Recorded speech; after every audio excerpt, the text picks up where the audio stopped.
My wife had always been a sound sleeper. She never snored, talked in her sleep, nor was she particularly restless. Oftentimes she'd wake up in the same position she passed out in, with barely a wrinkle in the sheets around her. When the singing in the middle of the night began, I was perplexed to say the least.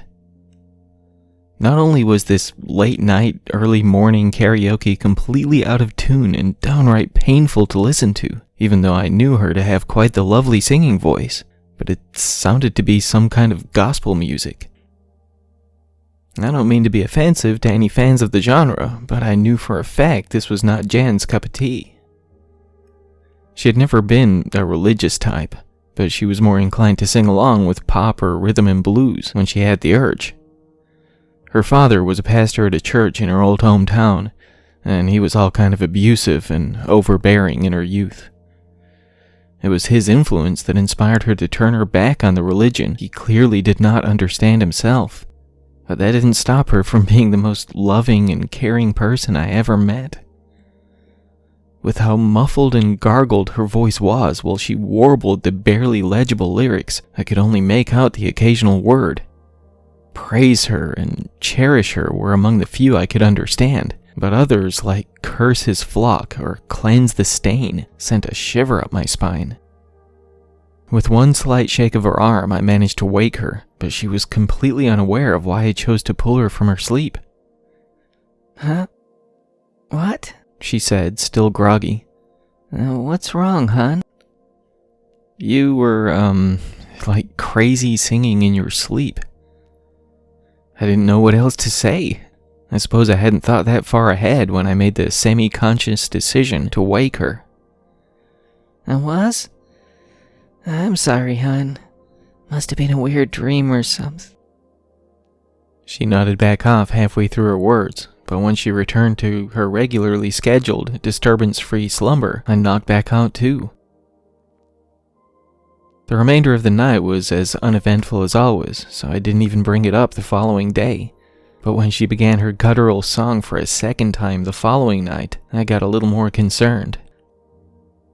Again, I prematurely yanked her from her sleep about halfway through her out-of-tune moaning, and once more she had nothing to offer. I don't know what to tell you, hon, she said the following morning when I brought up her new nightly tradition. Have you had any strange dreams or anything? I asked, unsure of what else to add. Maybe. I mean, I could be. But I don't remember anything. Did you, hear the song somewhere and can't get it out of your head or something? Babe, I don't even know what song you're talking about, she said, sounding like she was losing her patience with my inquisition. I don't have anything stuck in my mind I'm aware of. I just don't have any answers for you. I'm sorry, okay? No, I'm sorry. I don't know, it's weird is all. You're usually such a sound... Will you just drop it? For Christ's sake! It's not like I'm doing it on purpose! She went from mildly annoyed to downright pissed off in the blink of an eye. I just stood there stunned for a moment, feeling like I just got yelled at by my parents rather than the woman I love. I could feel my face getting warm with embarrassment, while she just stared at me with her hands on her hips. I could see the muscles in her face twitching while she clenched her jaw, so I just raised my hands as though I stared down the barrel of a gun, backing away and left the room. Not only was Jan normally such a peaceful sleeper, but she was generally such a calm and composed person. Even at times I'd be losing my patience with the situation, she always handled them like a champ. I won't say we never had our fights, as any healthy couple does, but it would often take a lot more than a few concerned questions to cause her to lose her shit. As the day progressed, we made more casual conversation, and I didn't bring up her strange sleeping habits of late again. Before we laid down for the night, we made up in the traditional manner, an act that left us both quite exhausted by the time it reached its conclusion. We fell asleep in each other's arms, which is something we didn't do as much as when we were younger. These things often get neglected after a solid decade of marriage, but my love for her never faltered. When the awful singing pulled me from my sleep for the third night in a row, Jen was no longer wrapped around me, but with her back flat against the sheets. I started to wake her again, but I thought it best to just let this thing run its course this time. Even after it grew louder, her back arched. As the volume of her warbling increased, her shoulders and legs pressed to the mattress, while her body contorted into something of an upside-down U. Her words were so strained and distorted, barely legible at first, but the longer I watched and listened, both bewildered and horrified by this bizarre sight, the more I could make them out. Praise her, cherish her, smear the filth from her path. Give her all you have to give, lest we feel her wrath. Her voice had escalated to a howling sound of madness, while the gargled moaning began to cause my stomach to churn. When I leaned over her body, deciding that I had to pull her out of this before she hurt herself, I screamed out in terror before I even realized it. Her eyes were wide open while she yelled her words, but they were no longer the deep hazel brown I had looked into for the better part of 13 years, but a shimmering, almost glowing emerald green. When I finally convinced my shriek to calm down, I grabbed my wife by the shoulders, shaking her almost violently to break her from this state, but she wouldn't let up. My ears were ringing with how loud her wailing song had grown, and I could barely make out my own yelling voice as I attempted to wake her. Praise her, heal her, let her into your soul, feed her, nourish her, help her to become whole. It was almost deafening, but no matter what I did, she wouldn't come out of it. Finally, after the noise was growing intolerable to bear, I slapped my hand against her face. In an instant, as our song transformed into some horrendous and anguished scream, she thrust her palms against my chest, sending me flying across the room and into the wall. Before my spinning head left me unconscious below the large crack my body had imprinted into the drywall, I looked up to see Jan sitting straight up in the bed, darting her head from side to side, as though she was lost. When I came to, I was still on the floor with my head thumping and my back aching. It took considerable effort to get to my feet, but when I noticed my wife was gone, I tried to push my discomfort to the side. It was still dark outside, so I threw on every light switch in the house to find no trace of where she had gone, only the front door wide open and the chilly night air breathing in through the opening. I could still feel the blood trickling down the back of my neck as I drove through the neighborhood in search of Jan.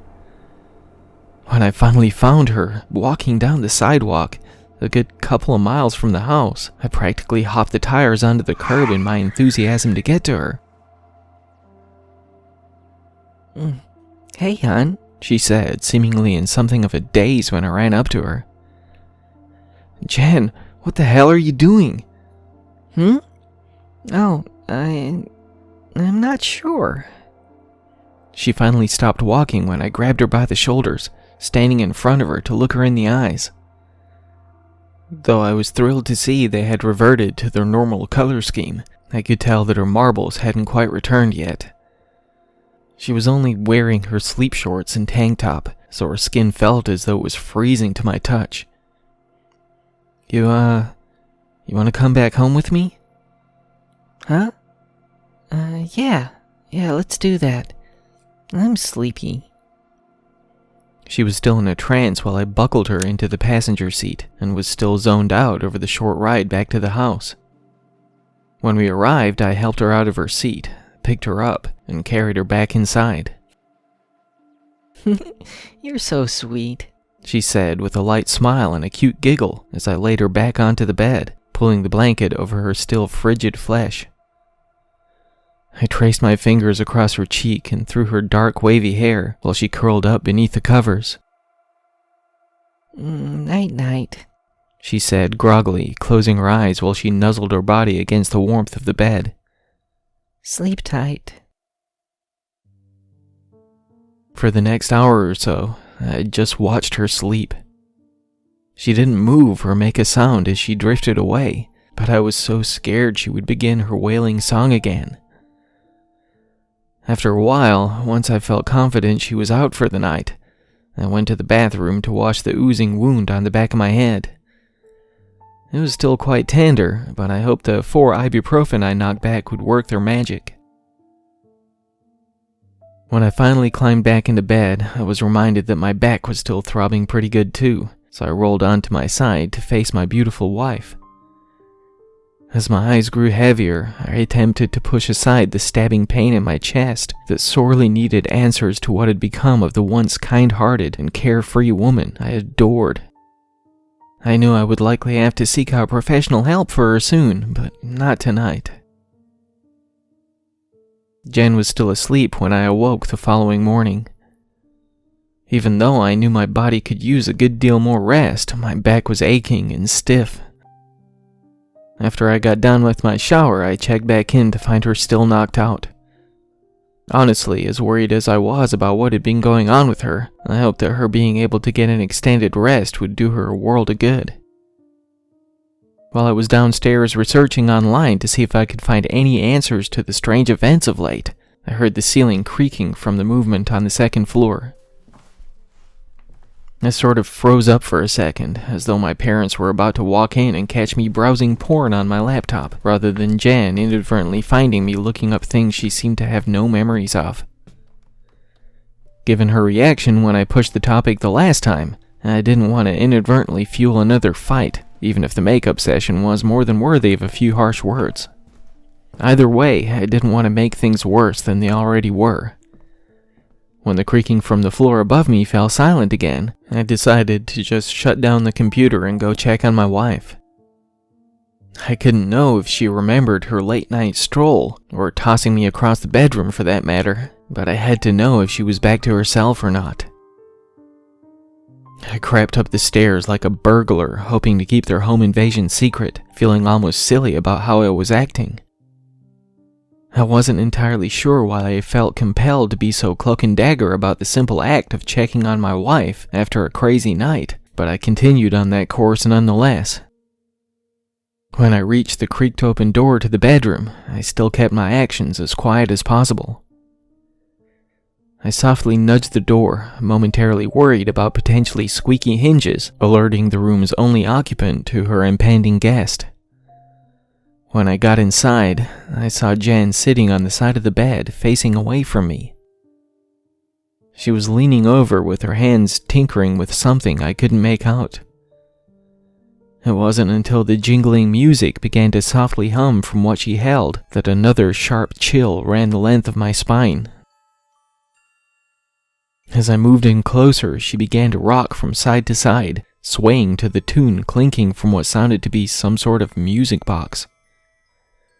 When she began to hum along with the sound of the same hymn she had been warbling in her sleep for the past few nights, I felt my fingers and toes begin to tremble. Even with it only being the melody of that song her tone-deaf sleeping mouth would wail into the night, I could hear those words bouncing around in the back of my mind. Praise her, my wife softly whispered. Cherish her, she continued while she hummed a haunting tune. Heal her, I muttered under my breath, barely aware I had even spoken. Nourish her. Our voices spoke together as Jen turned to me, reaching her hand out to take mine. We left the house hand in hand, with her still clutching the music box in the other. The hypnotic tune still carried on while we navigated the car through the neighborhood and out into the world beyond. I had no idea where we were headed, but my wife took care of the navigation. Left here, right there, stay on this road for 30 miles, and so on. Regardless of the fact that she had not once turned the little brass key on the side of the simple wooden box since we left, the music carried on through the entirety of our journey. For hours we darted from one highway to another, up and across back roads, only stopping to refuel. We didn't pull over to get anything to eat, as we had no hunger. We didn't pick up anything to drink at the gas station. We were not thirsty. We were on a quest, and that was all that mattered. it was some time after the sun had gone down that we finally reached our destination. I didn't recognize the old cemetery, nor the wrought iron fence that surrounded it, but Jen seemed to know exactly where we were. She still moaned the occasional lyric to the haunting song while we got out of the car, though I no longer felt the urge to sing along. My wife wore a beaming smile as we left the pathway behind, to veer hand in hand between and around a variety of both simple and elegant tombstones. The graveyard was massive, housing the dead from decades long past by, as well as some from more recent years. As we continued on, I noticed the dates carved into the stones growing older and older, while the air we breathed tasted more stale and unnatural the longer we wandered onward. I still felt almost mentally vacant when we finally came to a large tomb at the very end of the farthest reach of the cemetery. Though we had passed by what I thought to be the very last row of headstones some 10 minutes before, this one stood alone, with only the warped and bent iron pegs of the fence behind it. Jen smiled back at me, while she let my hand slip from hers as she pulled open the large door to the almost cavernous-looking tomb. As soon as she crossed over the threshold, torches on either side of the wide room ignited, lighting up the otherwise darkened area. I could feel my knees beginning to weaken when I strolled in behind her, seeing nothing more than a large concrete casket in the very center of the room. There was nothing decorative inside, only chipped and aged concrete walls and floor. When she set the music box onto the top of the casket, it sank about halfway in, causing thin grooves to bevel and spiral out from around where she set it in place, ending in a small circular hole in the center. When the lid of the music box opened, with the music still reverberating against the solid walls, Jan reached inside, pulling out a long, jewel-encrusted dagger. She held it out to me, giving me a nod of permission to take it from her, before she smiled enthusiastically, lifting herself onto the casket. "Nourish her," she said as she lay back with her head touching the side of the music box, which had closed itself shut once more. I barely felt in control of my own body as I approached where she lay, holding the dagger above me with both hands, smiling back at the beautiful woman I loved with my whole heart.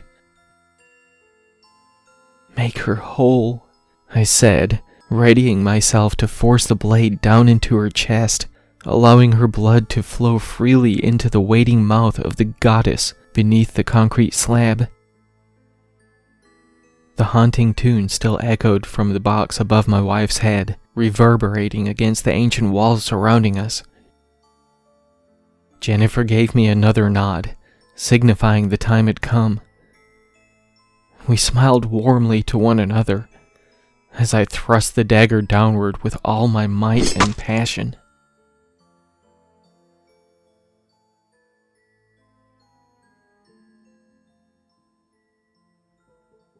When I pulled back into the driveway of the home I shared with my wife, I was still very puzzled by the events that led us somewhere on the other side of the country. I just sat staring at the front door with the morning sun beaming down from above, feeling less than inspired to get out of the car I had already spent far too much time in over the previous 24 hours. I could recall everything in vivid detail.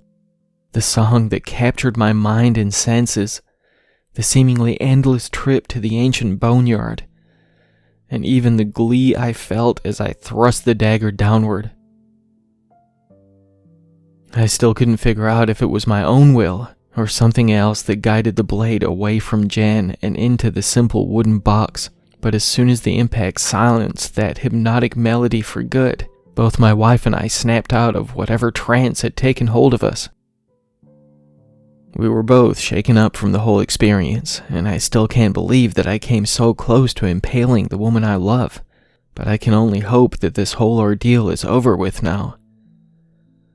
When we finally went back into our home, cleaned ourselves up, and got some food in our empty stomachs, and we did a lot of talking. It would seem that the music box had been delivered to the house about a week ago, with no return address on the package. Jen just assumed it was some sort of gift for one reason or another, but as soon as she cranked that key for the first time, it set its seeds in her mind. Though she wasn't fully aware of it, her sleeping mind could not escape the spell it weaved, a spell that took hold of me when I heard its song as well. Even after I silenced that damn thing, it took a minute for us to really take in what almost happened. When we did, we both beat and stomped that box until it was little more than tiny gears and splinters of wood. As for the dagger, we tossed it into a river we passed by on our return trip, though I couldn't tell you for the life of me where it was located. Truth be told, even though I remember those days quite clearly, I have no idea where we went that night. I don't know the route we took, the direction we went, or even what part of the country we were in, but everything else down to me holding that knife above my beloved wife's heart, I see every time I close my eyes.